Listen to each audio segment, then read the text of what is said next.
हाय दोस्तों, आज हम आप लोगों के बीच क्लास 12 का उसने कहा था शीर्षक का ऑब्जेक्टिव क्वेश्चन लेकर आए हैं, जो प्रत्येक वर्ष इसी तरह का ऑब्जेक्टिव क्वेश्चन पूछा जाता है। इस चैप्टर से लगभग 30 ऑब्जेक्टिव क्वेश्चन लिए हैं जो प्रत्येक वर्ष पूछा जाता है। तो चलते हैं पहला क्वेश्चन की ओर। उसने कहा था कहानी में किस शहर का चित्रण है?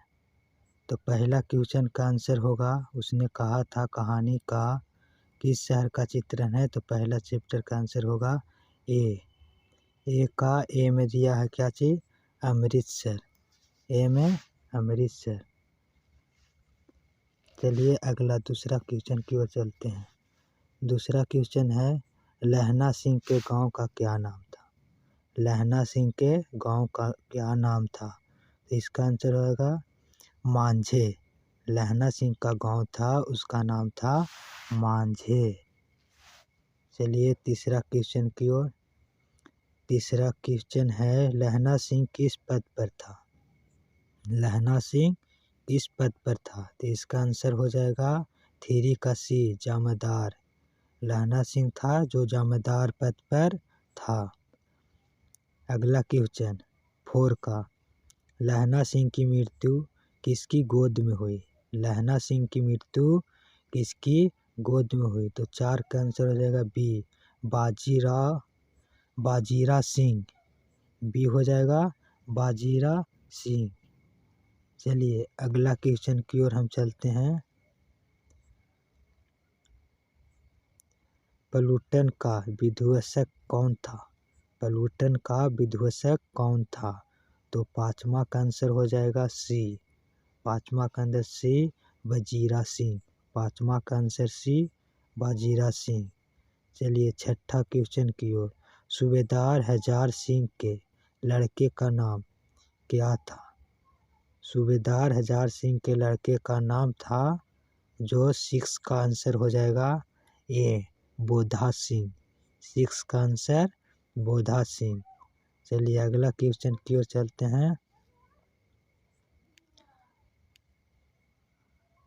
7वां क्वेश्चन भारतीय सिपाहियों का किसके साथ संघर्ष हुआ?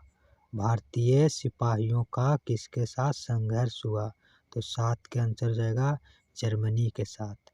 भारतीय सिपाहियों का जर्मनी के साथ संघर्ष हुआ।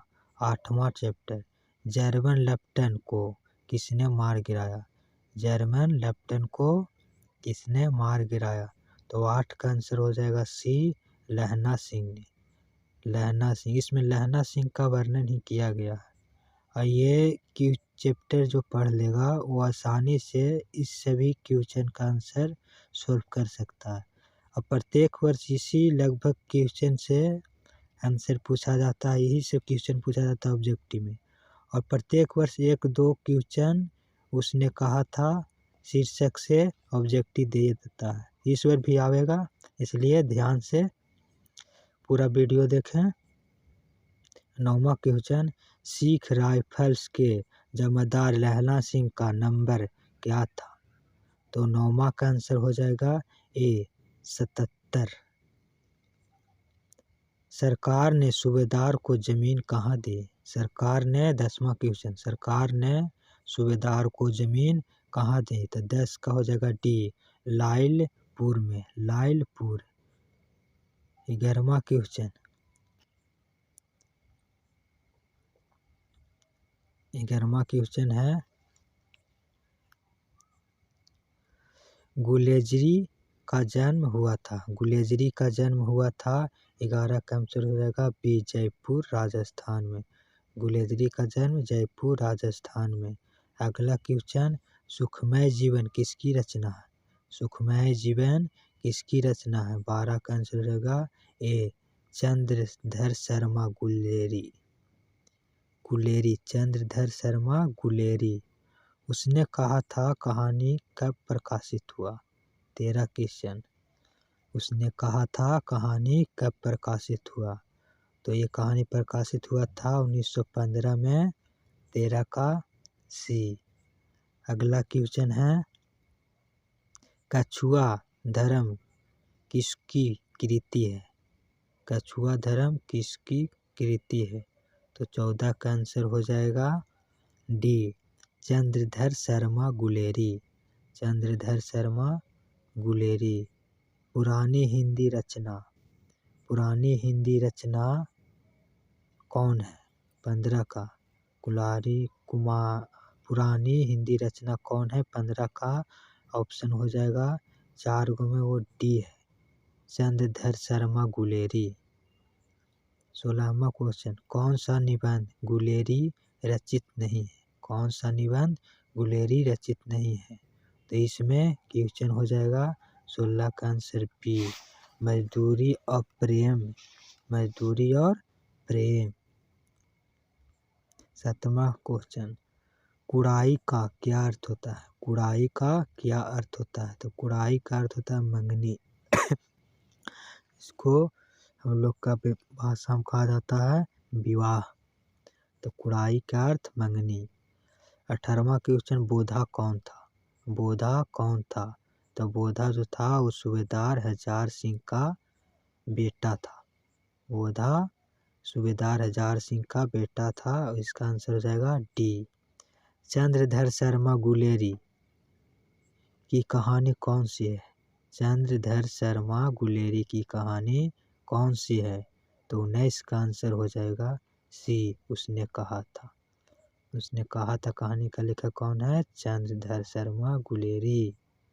20वां क्वेश्चन, कौन सी कहानी चंद्रधर शर्मा गुलेरी द्वारा लिखी नहीं है? तो 20 का आंसर हो जाएगा डी, कफन। कफन जो है जो लिखा हुआ नहीं है। 21वां क्वेश्चन, गुलेरी जी किस गांव के मूल निवासी थे? गुलेरी जी किस गांव के मूल निवासी थे? तो ये गुलेरी जी गुलेर के रहने वाले थे। 22वां क्वेश्चन, उसने कहा था कहानी के कहानीकार कौन है? ये दोबारा पूछा गया है, तो ये दोबारा वही है, चंद्रधर शर्मा गुलेरी। चंद्रधर शर्मा गुलेरी किस युग के कहानीकार है? 23वां क्वेश्चन, चंद्रधर शर्मा गुलेरी किस युग के कहानीकार है? तो इसमें 23 का आंसर हो जाएगा ए, द्विवेदी युग। द्विवेदी युग। 24वां क्वेश्चन, उसने कहा था कहानी कितने भागों में विभक्त है? 24वां क्वेश्चन, उसने कहा था कहानी कितने भागों में विभक्त है? तो 24 के आंसर हो जाएगा डी, 5 भागों में। चंद्रधर शर्मा गुलेरी का जन्म कब हुआ था? चंद्रधर शर्मा गुलेरी का जन्म कब हुआ था? तो इनका जन्म 7 जुलाई 1883। सी वाला आंसर सही है। लहना सिंह कहानी का पात्र है। लहना सिंह कहानी का पात्र है। इसका आंसर होगा 26 का डी, उसने कहा था कहानी का पात्र है लहना सिंह। 27वां क्वेश्चन, उसने कहा था किस प्रकार की कहानी है? उसने कहा था किस प्रकार की कहानी है? तो ये कहानी है 27 का ऑप्शन हो जाएगा बी, कर्म प्रधान। कर्म प्रधान। 28वां क्वेश्चन, पुरानी हिंदी रचना किसकी है? पुरानी हिंदी रचना किसकी है? तो इन्हीं का है, चंद्रधर शर्मा गुलेरी की पुरानी हिंदी रचना। 29वां क्वेश्चन, कीरत सिंह कौन था? कीरत सिंह कौन था? तो कीरत सिंह जो था वो लहना सिंह का भतीजा था। इसका आंसर हो जाएगा बी। 30वां और अंतिम क्वेश्चन, जो 30 क्वेश्चन आए हैं उसमें अंतिम क्वेश्चन है, बचपन में लहना सिंह लड़की से बार बार कौन सा प्रश्न करता था? तो बचपन में लहना सिंह लड़की से बार बार प्रश्न करता था कि तेरी कुड़माई हो गई, तेरी कुड़माई हो गई। चलो दोस्तों, यही 30 क्वेश्चन लिए हैं इस चैप्टर से, जो बहुत ही इम्पोर्टेंट है। ये प्रत्येक वर्ष 1-2 पूछ ही देता ऑब्जेक्टिव में, और इस वर्ष भी पूछेगा हर वर्ष की बात है। चलिए ठीक है।